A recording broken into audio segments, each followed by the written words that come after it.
Good evening. We bring you the latest in the world of sports. I'm Paulo Del Rosario. And we give you the conversations you want to hear from your favorite icons and athletes. I'm Billy Capistrano. In tonight's Game Plan, we'll break down Game 1 of the 2021 PBA Philippine Cup Finals with TNT Tropang Giga drawing first blood against the MAGNOLIA Hotshots. As we are always a fan of NBA big men, we'll break down Beau Belga's list of his top 5 bigs in the league. And Beach Volleyball Republic is back in Santa Ana, Cagayan. Let's check in with beach spikers KR Guzman and Bang Pineda live from the tip of Luzon Island. Buckle up, sports fans. Let's get in the game.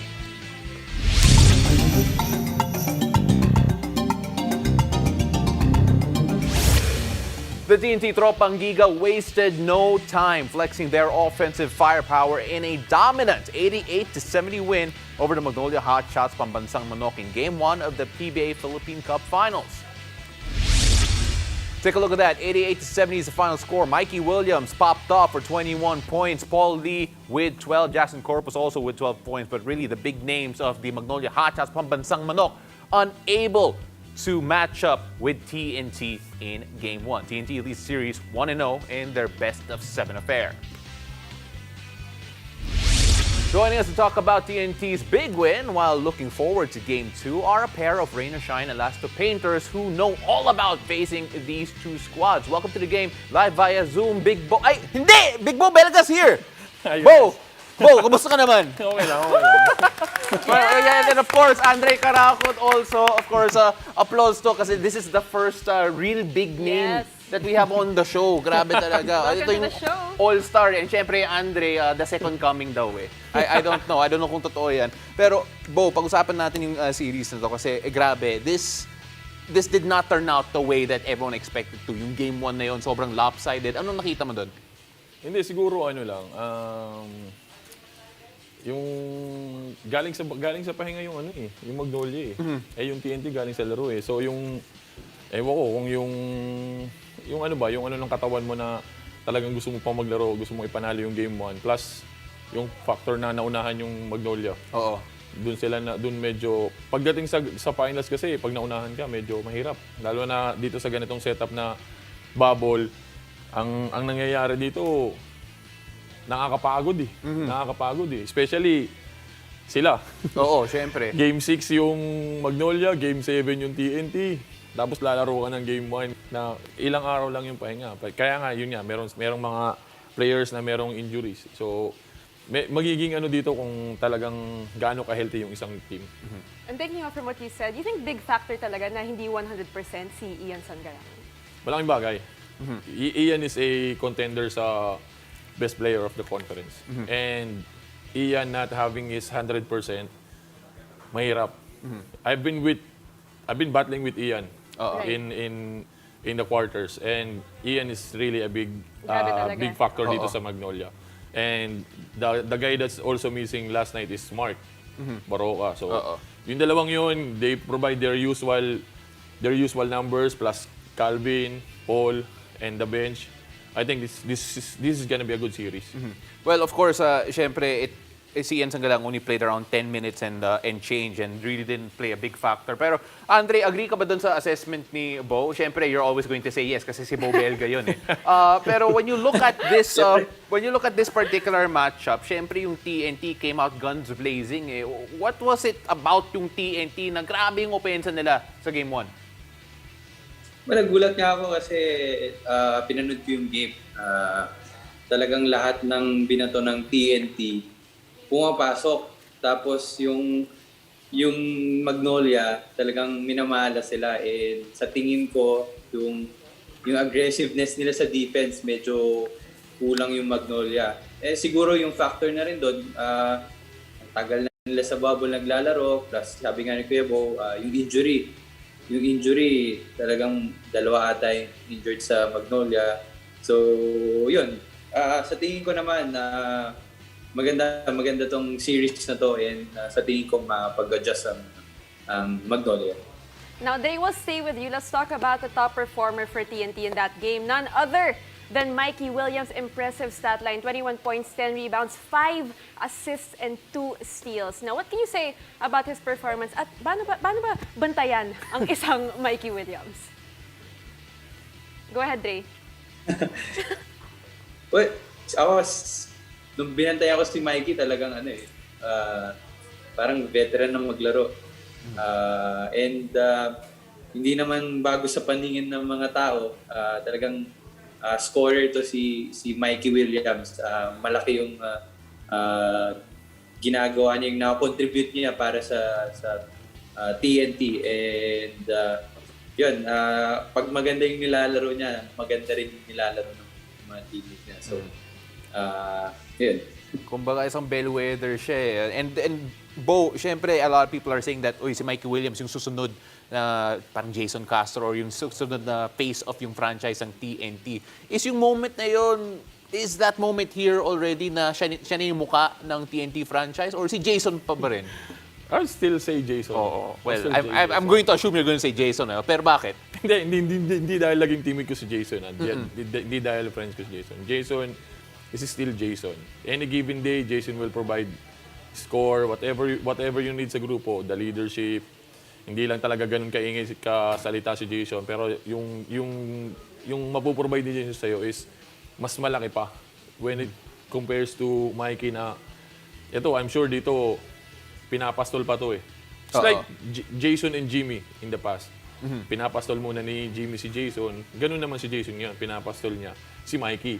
Just like what he did with Roger, kila Troy, na pinuprovide niya muna before they sabihin mo magiging face ng franchise.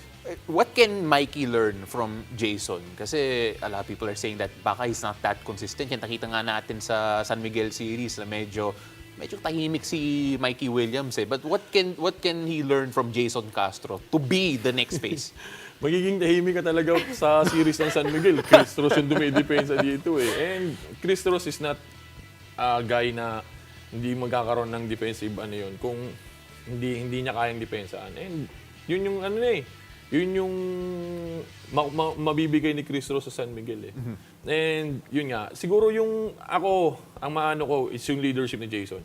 Tahimik man si Jason pero kaya niyang i-lead yung grupo niya na in his own way. That's like yung iba na talagang vocal. Si Jason naman tahimik lang siya pero parang kumbaga ipapakita sa ni Jason na ganito dapat mong gawin, ito yung dapat mong matutunan. Parang gano'n. Hindi naman mag-2-time best point guarder in Asia yan kung wala lang, di ba? So, sa tingin ko maraming matututunan si Mikey kay Jason. So there you have it. Sabi nga ni Beau Belga, straight from him. Jason Castro is still the face of TNT. Now, let's move on to the Game 2 naman, Andre. Alam naman natin that Magnolia can bounce back. They will definitely bounce back. But the question is, paano nila magagawa to? Yes, sabi mo nga, talagang magbabounce back yung Magnolia kasi finals na to eh. Alam ko, deserve ng both teams na makapasok sa finals and para makapasok sa finals, kumpleto yung rekado mo sa magagaling talaga. And sa tingin ko, siguro kailangan nila na siguro balik yung aggressiveness sa defense and siyempre, yung nakaka-shoot, yun yung mananalo eh. And last game, talagang medyo malas sila sa offense. Hindi ko rin alam bakit. Siguro yun, yung shooting. Mabalik nila yung shooting nila. Beau, so looking at yung lineup ngayon ng TNT, si Kelly Williams, back spasms, went to the hospital, out the hospital, pero doubtful pa rin for Game 2. Knowing that kung Magnolia ka and medyo na-shorten na yung rotation ng big man ng TNT, ano yung siguro pinaka-obvious ng adjustment sa kailangan mong gawin? Hindi, siguro they play on their own pace. Kasi hindi ka pwedeng sumabay sa pace ng TNT eh. They rotate guys in a shorter span of minutes na ginagamit sila eh. Yun ang kagandahan kay Coach Shot kasi span of 4 minutes sub ka na para fresh legs. And sa tingin ko, yung rotation ni Coach Chito naman is okay. Kailangan lang nila laruin kung ano yung nila. Hindi sila pwedeng mag 7-0 sa first quarter tapos magka-catch up ka. Yung the next na nakita ko is 15-2. Hindi pwede yung ganun. Right. Finals na to. Hindi Hindi dito pwede na matatambakan ka ng 20 tapos magkaka-job ka. Dito mo makikita yung kung gaano ka veterano yung isang team na humandle ng lamang. Oo. Kasi yung lamang hindi bumaba sa 10 eh. And doon pa lang sa simula, 7-0, dihado ka na agad eh. Oh, grabing simula ng ng TNT. At one point 13-0 run sila sa first quarter. Anyway, so Andre, I'm sorry but we have to let you go Bye, kasi Dre. sabi daw ni Sorry. Beau, there's only room for one rain or shine and last to Pedro on the show eh. Pero we're gonna see you Sabi again naman. next time. Oh. Hindi, bata ko yan, bata ko yan. All right, so game 2 of the 2021 PBA Philippine Cup Finals between the TNT Tropang Giga and the MAGNOLIA Hotshots Pambansang Manok happens tomorrow, October 22 at 6 p.m. After the break, as we are always a fan of NBA big men, we'll break down Beau Belga's list of his top 5 bigs in the league. Stay tuned, you're watching The Game.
Welcome back to The Game. As we are always a fan of the NBA, we are definitely always a fan of NBA big men. Tonight, we welcome back one of our favorite big men in the Philippines, the CEO of Only Rice Incorporated, Beau Belga. Beau, excited na kami marinig kung sino yung mga top 5 bigs mo in the NBA. May Ready ka na ba? SEC na pala yung Incorporated na pala siya. Only Rice. Okay. Ayan, we are so excited dahil nga favorite ka namin. We're so excited to see and learn about your favorite big men in the NBA. Let's get right to it. First up, at number 5, we have Anthony Davis of the LA Lakers. Bakit siya naman yung top 5 mo?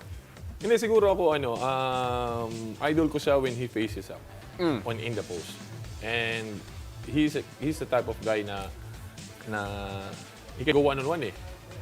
Alam mo yun? Na agile siya, you put him on the post, he can slice, he can parang break down his defender on a one-on-one, And yun nga, parang kumaga, maaano mo siya kasi he can shoot from the outside. Well, to be fair, siguro yung mga Lakers fans sinasabi nila, number 5 lang si Anthony Davis. Bakit ganun? Oh, ba't number 5 lang? Kasi Pwede naman. The disrespect. Alam mo, pwede naman nilang batikusin. It's my opinion. I don't care whatever you say. Narinig niyo yan ha? Pwede. Batikusin niyo ako, I don't care. It's my opinion. It's my sige. list. Okay, Just like sige. your list. Pero si Bahala kayo. Anthony Davis, very good points doon. Able to face up, can play number 4 at number 5, and can stretch the floor, can score anywhere. So yeah, good choice. All right, next up at number 4. All right, we have the process. Joel Embiid of the Philadelphia 76ers. Bakit naman siya sa number 4? Ito rin bakit number 4 lang? Oh, yan yung tanong doon. Pero Joel Embiid. Then you will see my top 3. Okay. Abangan niyo yan. Batikusin niyo ako pagka mali yung inano ko. Wala akong problema sa akin. Joel Embiid because he brings a lot on the on kung ano yung sinabi nila lang the process. Kasi, like now, like they having problem with Ben Simmons. He don't care. Maglalaro siya as long as the team is complimenting sa parang kumbaga may nakukuha sa kanya. And hindi siya nandoon para mag-babysit. Parang alam mo yung mga ganung You said the magic word, Beau. Ito, may tweet kami na nakita, okay? And sabi niya, and I quote, let's take a look at yung tweet na yan, I am not here to babysit. And then, alam naman natin na sinasabi niya about Ben Simmons. Grabe. Face of the franchise, telling everyone that he's not there to take any crap from anyone. Did you have a moment like that, Beau, na may teammate ka na siguro may konting problema na gano'n? Wala naman. Wala naman. Siyempre, hindi niya sasabihin on eh. Well, hindi ko naman sabihin dito, wala naman. Kaya lang wala akong na gano'n. Walang gano'n? Walang gano'n. We have problems in the team, pero minimal. We can solve it right away. Ito naman kasi, you don't know what's the real reason with Ben Simmons with Philadelphia. Okay. And it's within the organization. Hindi mo na alam yun, di ba? Okay. Yeah, with regard to the Ben Simmons drama, abangan ang susunod na kabanata. And ito na nga sabi ni Big Beau Belga, yung top 3 yung kailangan nating abangan naman para sa kanya. Diba? Ready So ito na ako sa number everybody's 3. excited. Top 3. I know, Pao has been talking about this and that's why we are ready.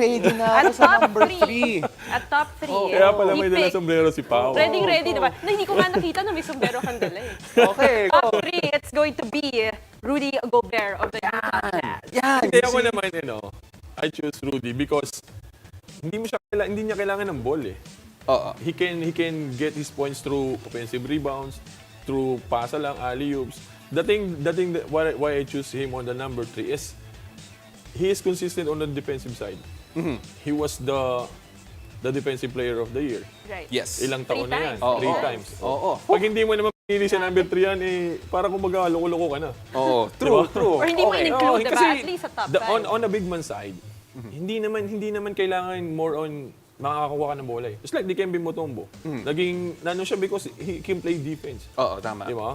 And it's funny kasi if something wrong happens to the defense of yung Utah, sinasabi nila, kasalanan ni Rudy Gobert. Kaya hindi niya kasalanan. So may tweet dito. Relax. Wait lang ha. May tweet dito. Sabi niya, okay, Rudy Gobert can't stop Giannis. He can't even stop Terrence Mann. Exposed daw siya sa Clippers series na yan. Okay, first of all, si Terrence Mann, di naman yan big man ha. So yung mga perimeter defenders ng Jazz, yung may problema. Hindi naman si Rudy Gobert. Ano ba yan? Ha? Okay, Billy, take over. Okay lang. Kaya naman ng break. Kaya lang ni Beau yung mag-usap dito kung gusto mo. Okay lang naman. Parang Pero agree ako doon. I think, okay, in all seriousness, okay, one of the best defenders in the league, si Rudy Gobert, defense all to himself. So let us see whether or not makahabol naman yung offensive game niya to that level. Kasi iba talaga eh. Iba talaga. Pero yung number 2 mo, hindi na controversial. And sabi naman ni Beau na interchangeable daw yung 1 and 2 niya. So, at number 2, he picked, of course, the Greek freak from the Milwaukee Bucks, Giannis Antetokounmpo. Okay, wala na akong hat para dyan. Pero sige. Tanggalin mo na. Tanggalin ko na. Okay, so number 2, Giannis Antetokounmpo. Again, obvious choice to eh. And nag-evolve na yung laro niya eh. Sabi nga ni Stephen A. Well, may meme about Stephen A. Smith na may jumper na si Giannis. Nag-evolve pa yung laro niya. How excited are you for this season? Yun yung naging problema ni Giannis in the past season na pinababayaan siya eh. Hindi siya makashoot ng 3 points. Even na perimeter, hindi niya more on drives lang siya. Pero last season naman, talagang pinatunayan niya na kaya kong i-improve to. I can shoot, I can drive. And the thing about him is, he plays the 5 spot, pero siya nagdadala ng bola. Nadadala niya, and he can go Parang ikaw lang all the way. Hanggang doon lang sa half court, tapos pinapasa ko na. Bahala ng mga teammate ko anong gagawin nila. So, titingnan mo yan, yung meme na yun about Stephen A. Smith looking about Giannis now having a legit jumper. Swabe na yung tira niya. Nakita natin nun sa first game niya. And of course, yung number 1 pick, again, not controversial to me, Billy. Of course, the number 1 pick, and we all expected it, I think. Last season's MVP, NIKOLA JOKIC. Of course, NIKOLA JOKIC. Explain. I don't think you really need to explain, pero go. Hindi ako, I choose doon lang ako nagka-problema sa 1 and 2. Kasi nanalo ng championship si Giannis, MVP naman si Jokic. Kaya lang, magkakatalo yung dalawang spot na yon kung naandun yung Murray nung series sa playoffs. Yes. I think, ibang scenario yon. Kasi, he played he played well sa mga series on the playoffs. Kaya lang napuprostrate siya kasi wala siyang katulong. And syempre yung frustration, yun nga, nagkakaroon. MVP yun, napakatahimik ito, nagkakaroon ng flagrant, ano siya. Parang nag-lash out Diba? na bigla eh. Parang yung frustrations sa laro, parang hindi niya na nakayanan. Labas niya na, di ba? So, dun lang ako nahirapan. And I choose him because, like what I've said, he can play the post, he can pass, he can facilitate, and all around itong taong to. Alam mo, Beau, sobrang agree ako sa top 3 picks mo. GOBERT, ANTETOKOUNMPO, JOKIC, yes. The top 3 picks. Happy Pao, happy Pao. Pero syempre, maraming haters dyan kasi grabe, EMBIID and Anthony Davis, of course, also have their cases there, Billy. Well, thank you so much, Beau, for enlightening us, giving us all your insights. Madami kaming natutunan at na-high blood pa si Pao kanina. Oh. Di sinasadya, di sinasadya. But again, thank you so much. Again, thank you, Beau, for joining us tonight. And Beach Volleyball Republic brings sand court action back as they stage the BVR on tour Santa Ana, Cagayan. We'll check in with Beach Spikers, KR Guzman and Bang Pineda live when the game returns.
Welcome back to the game.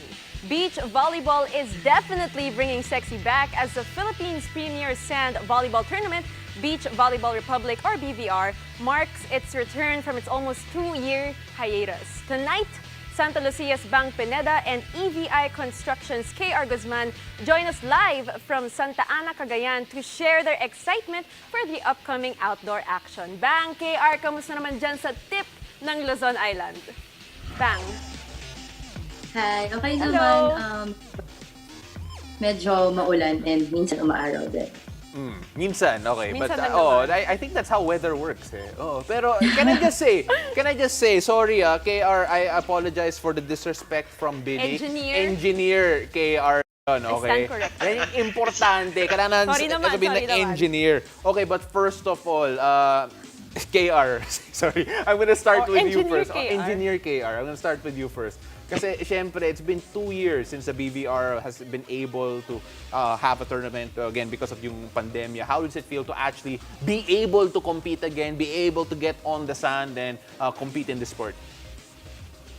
Yun, sobrang excited ako to play again kasi 2 years last time, 2019 na, no? So, nag-gain ako ng malaking weight, no? Even though na sobrang nang nag-gain ko, yung excitement ko is still there, no, to play. Sobrang excited ako even though na ito yung alam ko na marami ng condition na players ngayon, maraming mga bata, pero I'm so happy na I was still given a chance, no, to play against them and a chance, no, kung makita nila kung sino talaga yung king of the sands. And of course, we're so excited to have you back after 2 years. I mean, you're very well known in the beach volleyball community. That's why a lot of people are very excited to watch you play. Now, Bang, ikaw naman, it's been a few months since your last competition in Feb. How excited are you for finally being able to compete on the sand again? Lagi namang excited kapag beach volley. And yun nga, medyo hindi din in good shape kasi biglaan yung dalawang team yung Santa Lucia. Technically, dapat yung team lang talaga namin na si Jackie and DM. So, parang hinabol lang kami.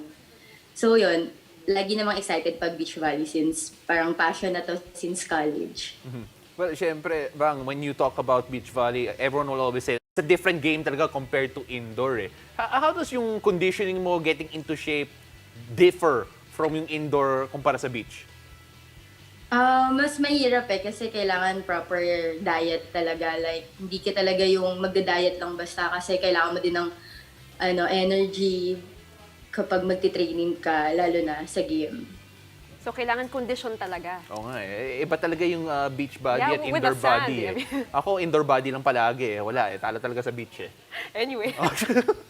Alright, so ikaw naman, KR, alam mo medyo special yung situation mo because as we know, your partner right now, your teammate right now, dati mo siyang rival in the UAAP. So kwentuhan mo kami paano na buo yung tandem na yon. Oh yes, no. So shout out sa partner ko, no, si Doy Barica, no.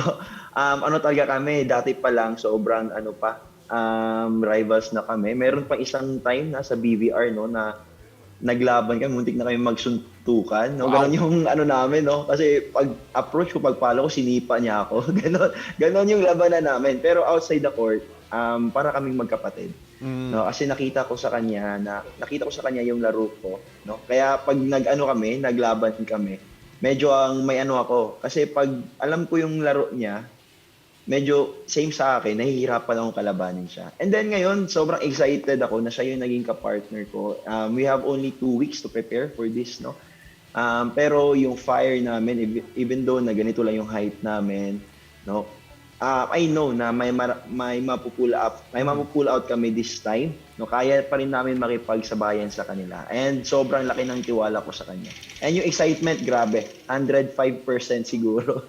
No, yun lang yung Well, KR, Bang, we're running out of time here, but I want to ask both of you, what are the most exciting parts of yung BVR circuit that you're looking forward to the most? Siyempre, it's all about getting back on the sand and actually being able to compete again. Pero what else are you looking forward to sa experience na to? KR? I'm looking forward, no, sa din. Ma-meet ko yung mga national teams ngayon, makipag-compete ako sa kanila ngayon, and then looking forward ako sa maraming mari-reach out na players yung beach volleyball community na to. Kasi alam ko magpaboom yung yung sports sa Philippines. How about you, Bang? What do you think? What are you looking forward to? Yeah, same with KR na ma-meet yung mga national team natin since nag-compete sila with the international players. So, mas marami din siguro kami magiging na mga play and iba yung laro kapag may experience talaga yung kalaban mo. Well, thank you so much, Engineer KR and Bang. We can't wait to watch you guys. By the way, the games will be on Puso Pilipinas. Yes, they will be. All the games will be there live, so make sure you can catch us there. Yeah, thank you guys. Thank you so much for joining us. And thank you for joining us as well. I'm Billy Capistrano. Catch us weeknights here on One News, One Sports, and One Sports Plus. I'm Paolo De Rosario, and this has been The Game.